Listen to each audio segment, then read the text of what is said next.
Thank you so much. Hi, everyone. My name is Shah Khan, and I am the Sherpa for Energy. Welcome to our tracks presentation. I want to first introduce the incredible delegates who are joining me here today and have worked passionately to come up with this communique. In alphabetical order, their names are Eo Bernini from France, Jonas Bickman from Germany, James Forsey from the United Kingdom, Carla Villarami from Canada, Chika Herbiashi from Japan, Madna Jatna from the European Union, Sergio Nova from Italy, and finally, Diane Sang from the United States. For the past few months, we have all been discussing how best to address the energy challenges of our time and our hopes for the future of energy. We recognize that energy is vital to our modern society and that climate change knows no borders and requires a comprehensive global response. We therefore are urging G7 leaders to support energy policies that can help generate wealth, invest in the energy of the future, reduce poverty, and achieve a just transition for all nations and communities.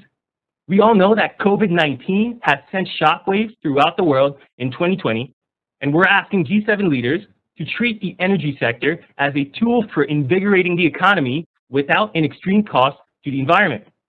It's a rare period of market malleability, one where we hope green economic recovery packages can reorient the energy sector, create funds to achieve a technological revolution, and spur multilateral measures to secure a just transition for all young people. As you'll see, securing the 3 A's in energy, availability, accessibility, and affordability are at the center of our communique. I know delegates have a lot to talk about, so without further ado, I want to give the floor to James Forsey from the United Kingdom to kick things off with an overview of our energy track theme and definition. Hello, as Sharuk said, my name is James Forsey, and I'm representing the UK delegation for the energy track at the 2020 Y7 Summit. Firstly, I want to thank Sharuk for guiding us through this process as our Sherpa over the past 2 months of negotiations, and also to say a huge thank you to the organisers and other delegates for making the difficult times we find ourselves in and the virtual experience that we have had over the last 2 months incredible against all odds. I'm now going to spend some time to talk you through the process we as Y7 delegates went through to define our track, before then handing over to the other delegates who will detail the process we went through to build our communique and also its main points. We conducted our own research and youth consultation activities in country to ensure we had a wide range of voices before arriving at our final definition of what would inform our communique drafting process. This involved countrywide surveys, virtual consultations hosted mainly over Zoom, and even podcasts by some delegations. Whilst the circumstances have been difficult for all of us, we've really made the most of it and really enjoyed having this experience over the past few months. Speaking on behalf of the energy track, I speak on behalf of all of us when I say that we were fortunate during our negotiations that from the outset we were all in agreement with the overarching aim of using energy to combat climate change.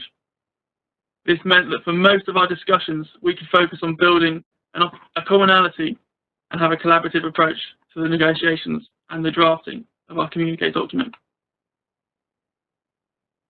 So when we're talking about energy, it was vital for us that we covered all aspects of the global energy system.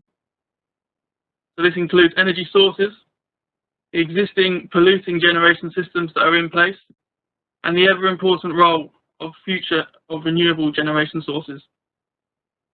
Of course, energy distribution systems could not be missed, including the new technology in power grids, and including issues regarding international energy security, be that through pipelines or through shipments of oil or other means. And of course, energy usage could not be ignored, be it in buildings, transportation, industrial activities or otherwise. It was really interesting seeing how our different nations consumed energy and what could be done at that end of the spectrum to green the grid and to help promote a sustainable transition. So how we demand more from leaders to further the transition to a green and fair future has been a key element of this whole process for us. And we finally felt it would not be just for us to omit a discussion on climate change in this year's communique under the heading of energy. Next slide, please. Addressing the recent history and context that we as the youth find ourselves living in is vitally important. Firstly, the existing climate movement and agreements that are in place, particularly those that have been set forth in the Paris Agreement of 2016, but also making note of the massive strength that this movement gained in 2019, dubbed by many as the year of climate awareness. One thing that was clear when we first met across our countries was that all across the globe, we've seen the youth rally together to demand our current leaders to do more to combat the effects of our current systems on the environment. It was therefore essential that we used our platform to reflect these voices. And of course, no mention of context this year would omit COVID-19 and the huge impact it has had on all lives, and of course, the process of our summit and negotiations. We therefore felt it was important to address this from the energy perspective, through learning from the impacts the virus has had on the environment and also energy habits, to use this opportunity to forge a new and more sustainable future, calling on leaders to ensure that the way in which the economy is restarted capitalizes to create a greener future. So I will now pass over to Carla, who will talk us through our negotiation progress. Thank you. Thank you very much, James. So my name is Carla, and I am the Canadian delegate for the energy policy track. Before I begin, I would like to acknowledge that I currently stand on unceded Indigenous territory. The Kanien'kehá:ka Nation is recognized as the custodians of the lands and waters on which I stand today, known as the island of Montreal. Today, this city is my home and the home of a diverse population, and we respect the connections and ongoing relationships with Indigenous and other peoples within the Montreal community. So now, back to energy. As you may have noticed, energy is a very technical subject which requires a lot of deep dive research and in-depth discussions on key scientific facts and concepts. Of course, members on our policy track all had different areas of expertise, and therefore it was very important that we adopt a clear, multi-step and collaborative process that would provide enough space for everyone to gather, analyze, and interpret information. Despite the heavy weight of the subject, I can definitely say that our negotiation process was a very positive experience. We were able to reach consensus on most of our policy proposals, and whenever there was contention, we were always able to discuss facts and agree as a group. So now I will take you through the main stages of our negotiation process. The first stage, it was pre-negotiation. So like in any negotiation process, pre-negotiation is key. So at this stage, delegates conducted consultations and survey, as James mentioned, with the youth of their individual countries. We also engaged with experts in the field of energy and public policy and completed extensive desk research to help us define the concepts we would be focusing on. This would also help us identify our common goals, and it really helped us understand the subject matter, the negotiation context, the different parties involved, and the relationship between them. The second phase was the country presentations step. So after the pre-negotiation process, each delegate prepared a PowerPoint presentation to present their survey, consultation, and research outcomes.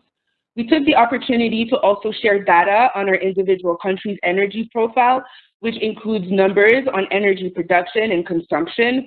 We discussed the various energy challenges we face across G7 countries, and we discussed different energy policies already put in place by our government in order to identify challenges and opportunities.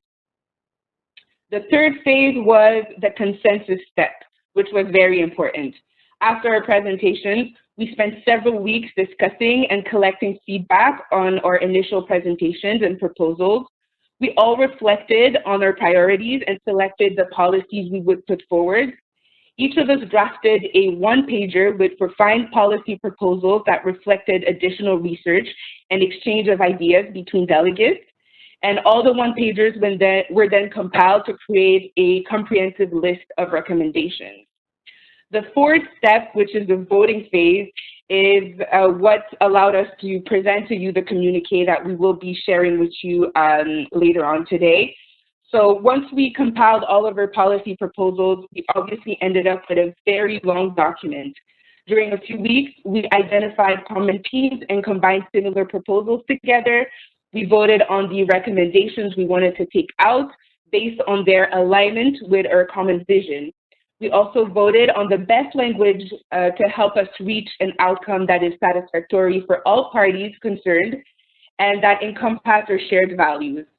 We were able to develop a strong sense of teamwork during this phase, and we focused on collaboration to finally present a communique which includes forward-thinking, proactive, robust, and firm policy recommendations for our leaders. So again, I can say that we had a very positive experience. I really enjoyed working with my policy track, and I think our global leaders would have a lot to learn from our policy track. So now I will let my fellow delegate Theo present our first policy proposal. Thank you. Thank you very much, Carla, for your nice words. Hello, everyone. My name is Theo Bernini, and I am the French delegate for the energy track. And before entering into details and into recommendations, I will be presenting the overall structure of our communique. It will be on next slide, please. Having in mind the historical challenges ahead of us and the emergency of the situation, we decided to give one ambitious yet necessary call. We, delegates of the Y7, urge the leaders of the G7 to achieve an energy transition that will build a sustainable future for our generation and the generations to come. We call this energy transition to be built upon 4 different pillars, each being a section of our communique, as you will see in the next slide, please. First things first, climate change. We urge world leaders to strongly reaffirm and fulfill commitments made for climate change. More than just the first pillar, this is the foundation of the entire communique. Then, we call to prioritize green energy in COVID-19 economic responses. The pandemic, as Shahrukh said at the beginning, has sent shockwaves through the world, both social and economic. And we strongly believe that the energy sector is a tool both for invigorating the economy and for accelerating the just transition we deeply need. Thinking of the generations to come, our third pillar is dedicated to research and development, innovation and new technologies with one goal in mind: reach the energy of tomorrow. Our last set of proposals focus on energy security, communities, and people. We urge to secure energy availability, accessibility, and affordability for all. When achieving this transition we need, no nation and no one should be left behind. Our proposals call for immediate, bold, and youth-oriented actions. To be honest, more than just a communique addressed to our head of state and government, it is a call made by the youth to the world. We call on each and every one of you. We call on each and every one of us to make our future possible. We will then begin with our first pillar, reaffirming commitments for climate change. As James explained at the very beginning of our presentation, it was impossible for us to work on the future of energy without thinking of sustainable development. While COVID-19 has crippled both the economy and our societies, it was impossible for us to forget about climate change. While 2020 may be a year without any United Nations Climate Change Conference, it will not be a year to forget the targets set forth in the Paris Agreement. As climate change knows no borders, it requires a global, comprehensive, and intensified response. Thus, we want to recall to the G7 leaders their responsibilities. I will pass to my fellow delegates, Jonas from Germany, who will guide us through our recommendations in the next slide. Thank you. Hi, my name is Jonas Dickmann. I'm one of the delegates from Germany. Before we start, I'd like to thank all of my delegates from my track for the last 3 months of hard work, where we may have had some differences, but always quickly came to a consensus and in the end reached an agreement we all can be proud of. So as you said, our first pillar is all about existing commitments for climate change and our call to the G7 leaders to reaffirm them. First, we urge them to reaffirm publicly the obligations to the targets made in the Paris Agreement.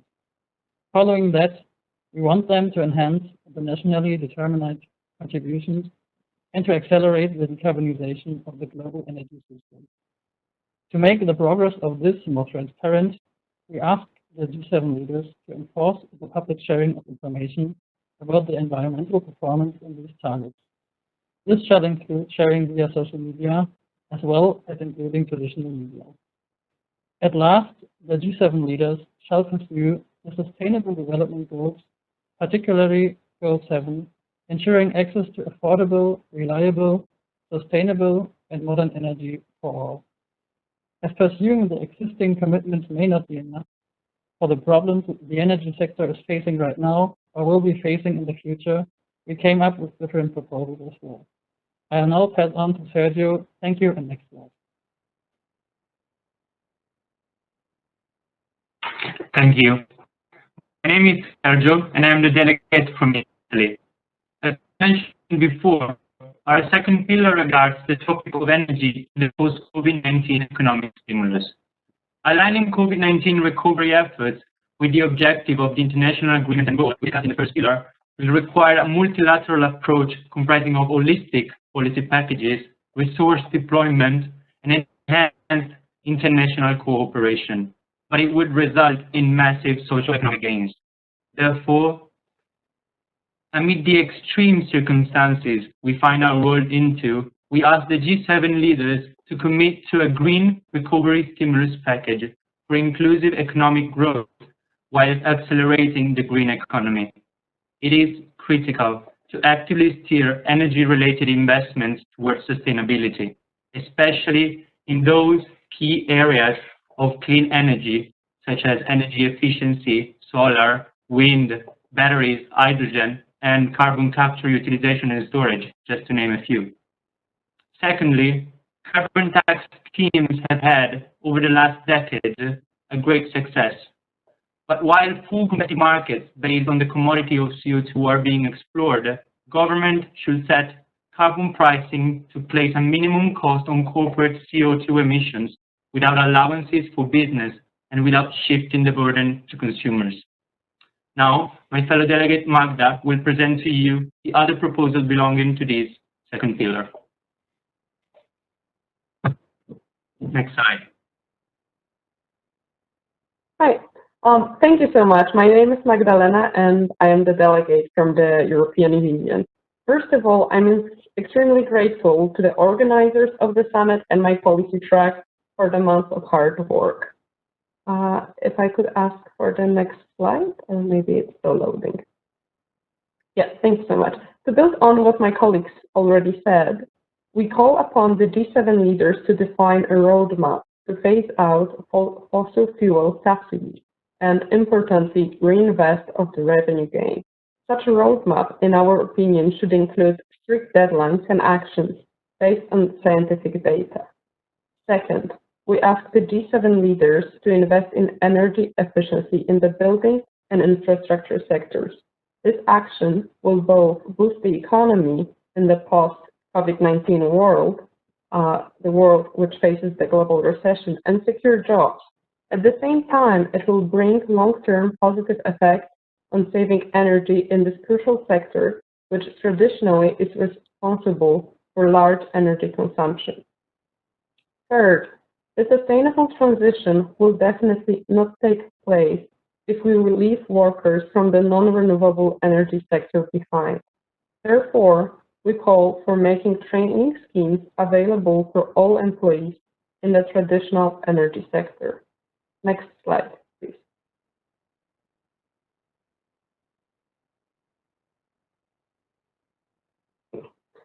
Fourth, in the post-pandemic world, we request designing tailored financial and fiscal solutions for enterprises contingent on long-term commitments to energy transition and lowering environmental impact.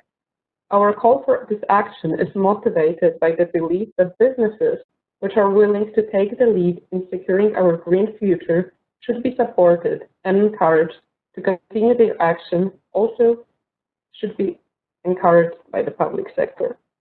And finally, also at the same point, we ask to shift government procurement standards towards sustainable energy sources purchase.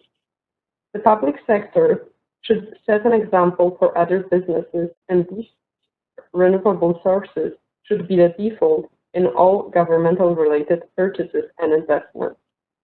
Let's move to the next pillar, namely how we should invest in the energy of the future. Next slide.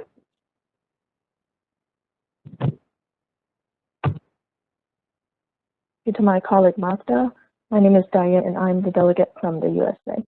So in addition to prioritizing green energy in their economic response to COVID, we ask that G7 leaders invest in green energy by supporting the development and implementation of decarbonization technologies with a right reach.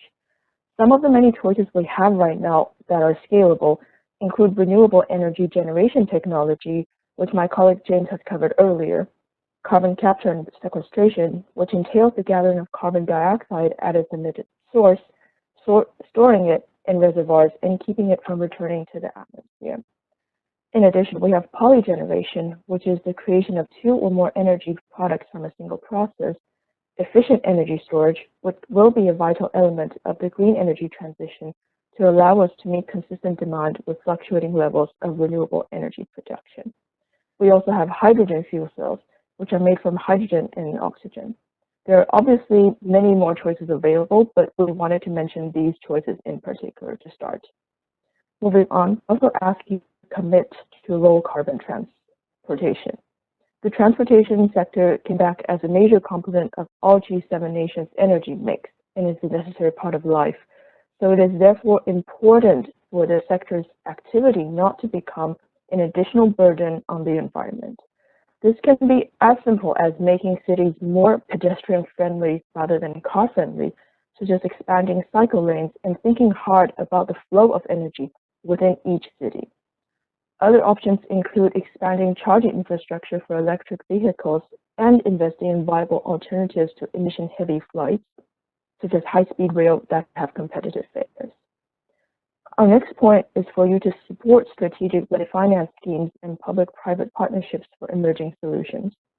In this case, we're talking about combining public and private funds, as well as public and private expertise. The funds will yield the most results per dollar if they reward solutions to specific problems or specific regions, and their effects can be felt in both labs and in the areas the solutions are tested. These funds will help mitigate the risks faced by startups and private capital investors in the clean energy sector before they become commercially viable, since they already face fierce competition from existing companies in energy production and distribution. The combined expertise, on the other hand, will help different parties fill in the gaps in their research, avoid duplicating work, and increase the scope of implementation. We hope that both funds and partnerships will be created between developed and developing countries. So instead of pointing fingers at whoever is producing the most emissions, we can instead focus on helping the leading producers cut down quicker. In addition, we also ask that G7 leaders reinforce the assessment of energy plants in all phases of their life cycle to minimize environmental damage. This includes their construction, operation, and decommissioning, since even clean power plants can generate a lot of waste in their construction, and some existing power plants can be retrofitted to reduce the emissions for the remainder of their lifespan. We think that the net emissions of a plant over its lifespan should be taken into consideration instead of their performance at only one specific moment in time. This requires consistent and constant monitoring, since we understand it's not possible to retire or transition polluting plants all at once. It will have to be a process. Next slide. Beyond the points already mentioned, we ask that G7 leaders enhance circular generation methodologies by implementing the principles of circular economy in our energy system. This includes the wide adoption of capturing energy losses in industrial and other processes for reuse. Secondly, for the equipment used to generate energy in the first place, this also has to be done, so we do not drastically increase the amount of raw materials needed in order to meet doubled or tripled demand in the future. Examples in this area would include recycling photovoltaic devices such as solar panels, wind turbines, and battery components once they have served their purpose.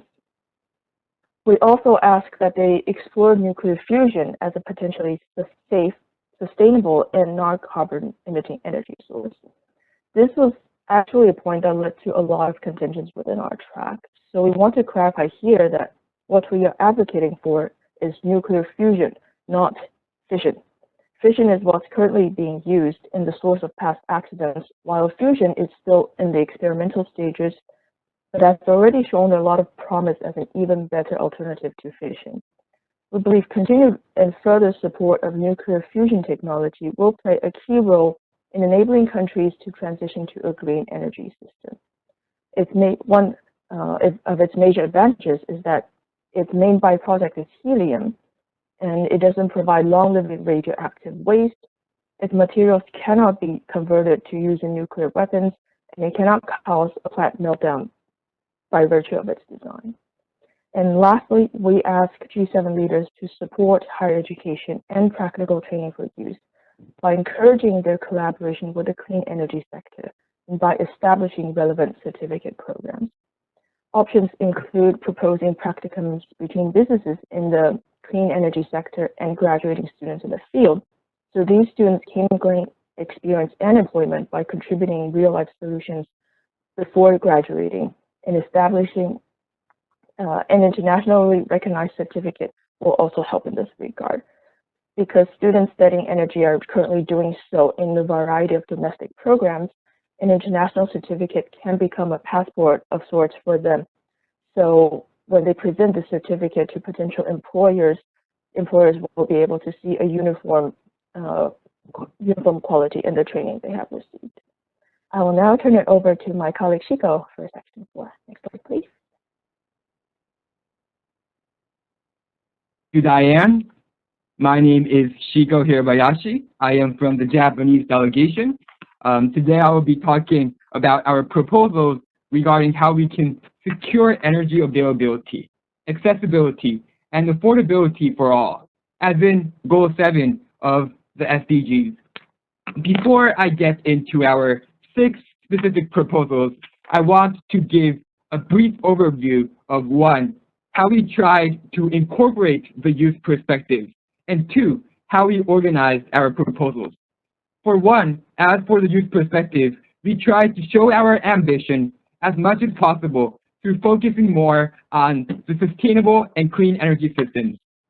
For 2, as for our organization, we tried to sort out policies by international, national, local, or personal level, which is the scale in which these policies would primarily be implemented.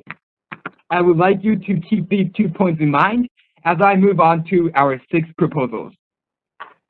These first 3 proposals shown on the screen right now are proposals more at the international and national levels. Our first proposal is to encourage development of low-carbon energy by reforming intellectual property rights. I will refer to intellectual property rights as IP rights just for the sake of time. Although we do understand that IP rights offer a guarantee to investors that they will exclusively be able to use technology, most renewable energy patents, sadly, have been filed by the OECD countries and China. Therefore, we strongly worry that low-carbon energy-related technology may not be swiftly implemented in developing countries, vulnerable, rural, and indigenous communities. We would like G7 countries to reform patent and licensing rights, potentially by making some of them non-commercial, so technology transfer can be accelerated. Even if an IP right reform may be difficult, we wish for the G7 countries to make user-friendly platforms explaining the content of the patent and translations of all patent information, so it will be easier for everyone around the globe to access and understand, especially after the patent expiration date. Now, moving on to our second proposal, which is to endorse a diversified energy mix and supply chain of raw materials. We strongly believe that every G7 country needs to have a diversified energy mix consisting mainly of low-carbon producing energy. Moreover, we also urge G7 countries to diversify the supply chain of raw materials, especially diversity regarding the place where these materials are imported from. Raw materials consist mainly of primary fuels and rare earth elements, which are both essential to energy systems and infrastructures, and relying on only one area or country for import is very risky and dangerous. Our third proposal is to fortify the security and digital resilience of electrical grids. As smart electrical grids are developed, expanded, and become interconnected within our G7 countries and outside, there is a higher risk of cyber-related disruption and cyber attacks. To prevent this, G7 countries should invest more in bolstering security within the grids. Then please move on to the next slide. Thank you. Now, on to our last three proposals. These next three proposals are more at the local and personal levels.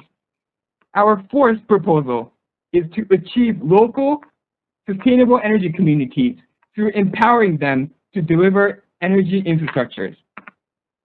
We believe in the establishment of clean energy systems within each local community. Although the government should assist, we believe in empowering communities to make green changes regarding local energy production, consumption, and storage. Our fifth proposal is to increase demand responsiveness to the wholesale price of energy to enhance responsible consumption.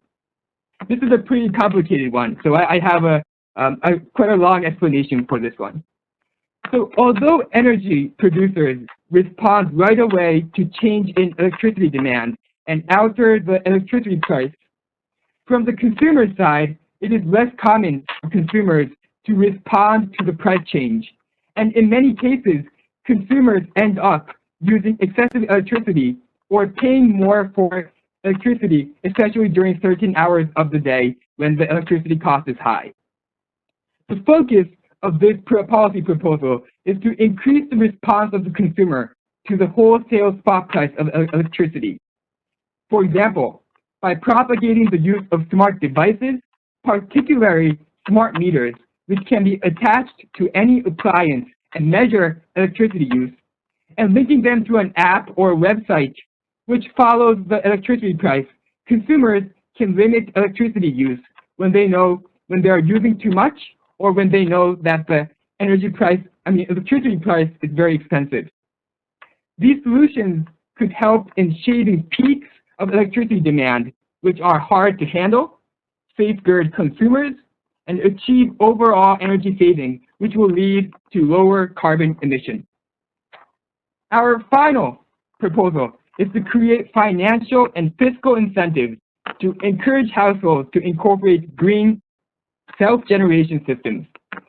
We believe in incorporating clean energy and energy security not only at the community level, but also at a personal level, especially for young, first-time buyers.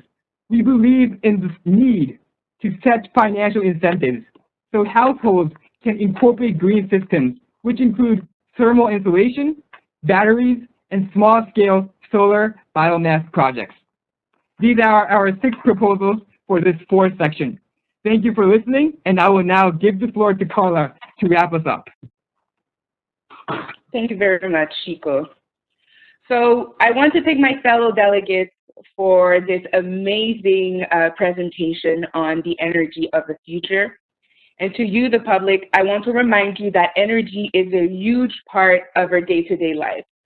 The way we produce and consume energy has an impact on our economies, but also on our ability as people to go to school, to work, to have access to services, to enjoy time with the people we love, and even fight for the causes we care about. So this is why rethinking our energy future means providing forward-thinking solutions that promote economic environmental and social responsibility. Our recommendations today definitely help shatter unsustainable practices, relax regulatory requirements, and modernize outdated business models that are conflicting with our biodiversity goals, while making sure that everyone gets a chance in the process. So again, we call on our G7 leaders to strongly reaffirm commitments for climate change, prioritize green energy in their COVID-19 response, invest in the energy of the future, and secure energy availability, accessibility, and affordability for everyone, everywhere. So thank you very much for listening to our presentation. Now, our Energy Track Sherpa, Sharouk, will moderate questions and answers.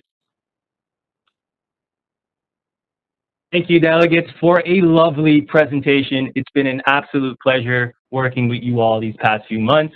At this time, we'll navigate to the question and answer session. If anyone in the audience has a question, I encourage you to use the chat function we have on the WebEx platform here, and we'll get to it as soon as possible. So, delegates, the first question we have for our group is about oil prices, and this person asks, collapsing oil prices as a result of COVID-19 will shift the economic incentives back towards using oil and fossil fuels as sources of energy instead of renewable sources. How do you limit this impact and ensure effective action on climate change is taken?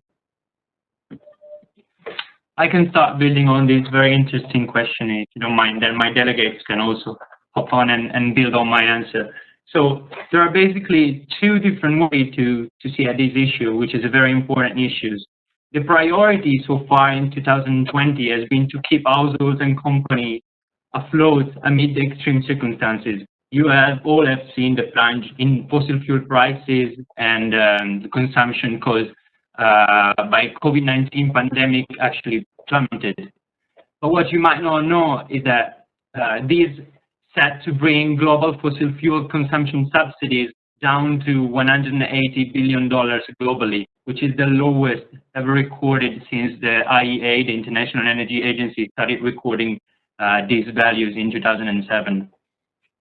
So periods of low fuel prices typically represent a golden opportunity to pursue the pricing reforms that there are only durable way to eliminate consumption subsidies. There can be good reasons for governments to make energy more affordable with these subsidies, of course, notably in pursuing of important social goals or like universal access of energy. But most of the times, these policies are not well designed and they represent a structural, let's say, harm and big issue. So in conclusions, we think that this could be seen as an opportunity and not as a threat. Since prices are low, now is the time to push on meaningful subsidies reforms and lower these subsidies in order to push the new economy. Since the most important thing to do is to get those price signals right, especially if subsidy reform is combined with a broader suite of policy measures aiming at more robust, secure, and sustainable energy sector. Thank you.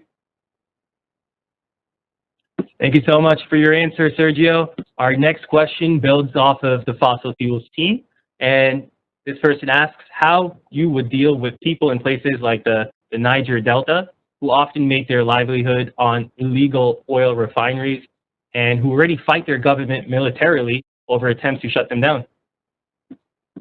I can take this question, Sharouk. I actually believe that this is a very important question, maybe crucial question, and I'm very glad it was brought up. One keyword in our communique is just transition, meaning a transition that leaves no one behind. And when we say no one, we pay a very specific attention to people who do not have a choice and people who rely on fossil fuels to make a living. And I'm thinking of, for instance, coal workers, everyday drivers, and people in the Niger Delta, as it was mentioned in the question. And yeah, we acknowledge that they do not have a choice, that a choice should be given to them.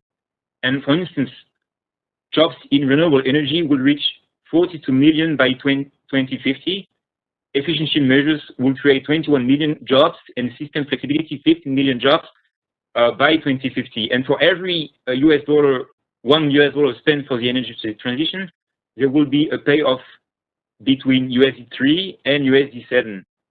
And we understand that actually the choice is very simple.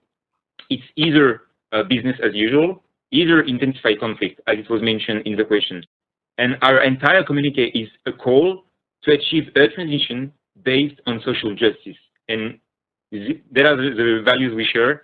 And we really believe that our governments will understand and take this call.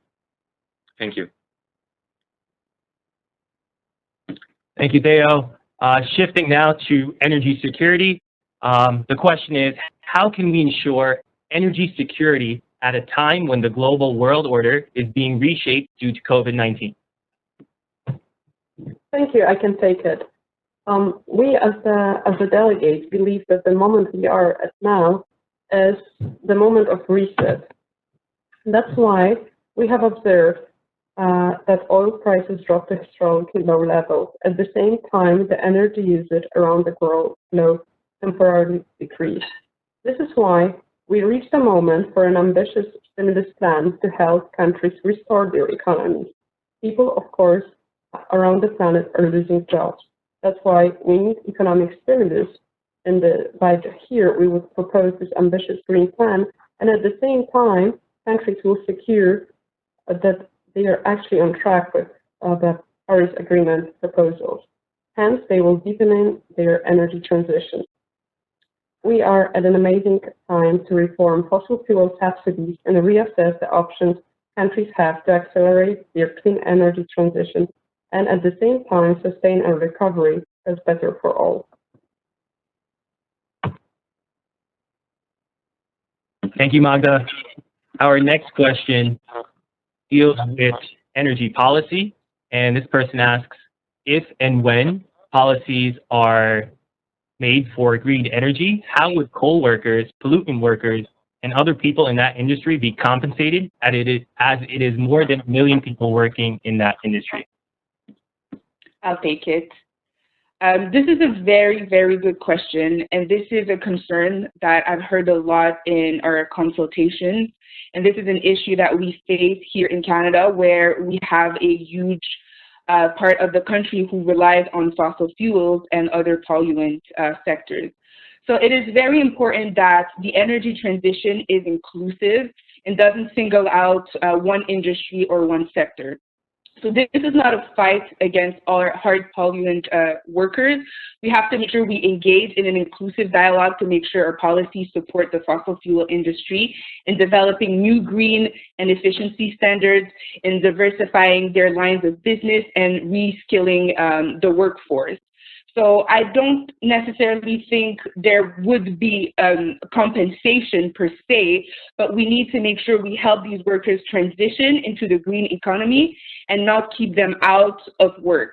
So in this issue, it's very important also to remember that a lot of these people have been able to, live and feed their family, raise their kids, thanks to these sectors, and we need to make sure that we give them a real and meaningful alternative, and that's why a lot of people who fight for clean energy have to be understandable that this is going to be a lengthy process, which means that we need to make sure that as we go, we're able to provide alternatives, as I was saying, to traditional energy sectors. We have time for one more question. I would also like to build up on what Carla just said by specifying the meaning of clean energy, which means not especially just renewable energy, because clean energy or green energy is not a synonym of renewable energy. In fact, this is the very core of transition. What Carla said is extremely right. We need to support all these industries in the transition, which will not happen overnight. But there are new technologies also in these traditional sectors. I am talking, for example, of gasification. Gasification of coal provides the opportunity to use coal, a very cheap fuel, but actually having very low emissions. So investing in the right sectors would also mean keep those sectors alive and keep the sectors which are, of course, ultimately going to be shrinking alive. Our last question is very relevant to the youth theme of our communique. And this person asks, some governments within the G7 have been critical of youth protesters at climate strikes run by Fridays for Future and other groups, often focusing on the fact that they are missing school. The media has been critical of these young people, sometimes suggesting they are lazy rather than committed. How can G7 nations begin to change this narrative? I think I'll take that question, Shahrukh. I have to say, of all the questions we anticipated, the why are they not going to school question was not one of them. But I think I read a report that Greta was actually following her school curriculum remotely during her campaign around the world. And I think there's a point to be made that youth and children who attend these protests and rallies are already those who are engaged. I imagine that even if you pulled someone out from the audience, they would all be able to speak quite competently on the subject of climate change because they're passionate about it. And I think this begs the question of just what exactly is education. I think by going to these protests, they're learning from each other, they're learning about democratic values, and they're learning that they too have a voice and a responsibility to exercise that voice. So I think the G7 leaders, insofar as their role is concerned, they can incorporate this current event into the standard curriculum. And I'm hoping that this will both keep the students within the classroom and also help them understand that learning does not stop when they leave it.